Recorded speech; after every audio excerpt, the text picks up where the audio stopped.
এক ব্যক্তি খুব তার শখ যে তিনি সাহাবীদের মতো নামাজ পড়া শিখবেন। কথা বুঝতে পারছেন?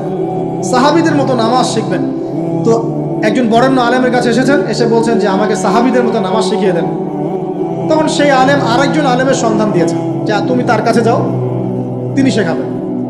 তো সেই ব্যক্তি একটু অবাক হয়েছেন, কারণ যাকে প্রশ্ন করেছিলেন তিনি অনেক বড় মুহাদ্দিস, আর যার কাছে পাঠানো হচ্ছে তিনি অত বড় মুহাদ্দিস নন, কিন্তু আবেদ, আমল করেন। তাকে গিয়ে বলছেন উনি আমাকে পাঠিয়েছেন সাহাবীওয়ালা নামাজ শিখিয়ে দেন।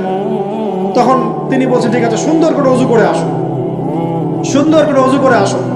অজু করার সময় খালি খেয়াল রাখবা যে আমি অজু করছি শুধু আল্লাহর সন্তুষ্টির জন্য।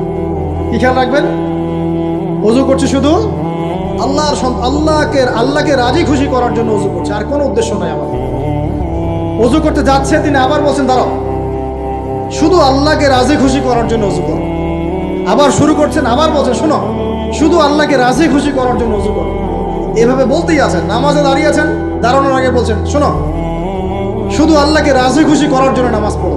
বলতেই আছেন। এক পর্যায়ে সে ব্যক্তি নামাজ শুরু করলো, নামাজে মনোযোগ এদিক ওদিকে যায়, আর তার মাথায় এটা আসে, এই শুধু আল্লাহকে রাজি খুশি করার জন্য আমাকে নামাজ পড়তে হবে, শুধু আল্লাহকে রাজি খুশি করার জন্য নামাজ পড়তে হবে। এই চিন্তা তার মনের মধ্যে ঘুরপাক খাচ্ছে। এভাবে নামাজটা সে শেষ করেছে।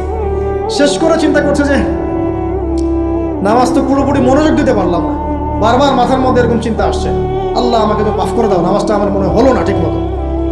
তখন সে ফিরে এসে তার সে ওস্তাদকে বলছেন আমার তো নামাজ এরকম করে পড়লাম, কিন্তু শেষমেশ মনে হলো যে নামাজটা হয়তো কবুল হয় নাই, আল্লাহর কাছে খুব মাফ চাইলাম, আল্লাহ আমাকে মাফ করে দাও, নামাজটা মনে হলো না।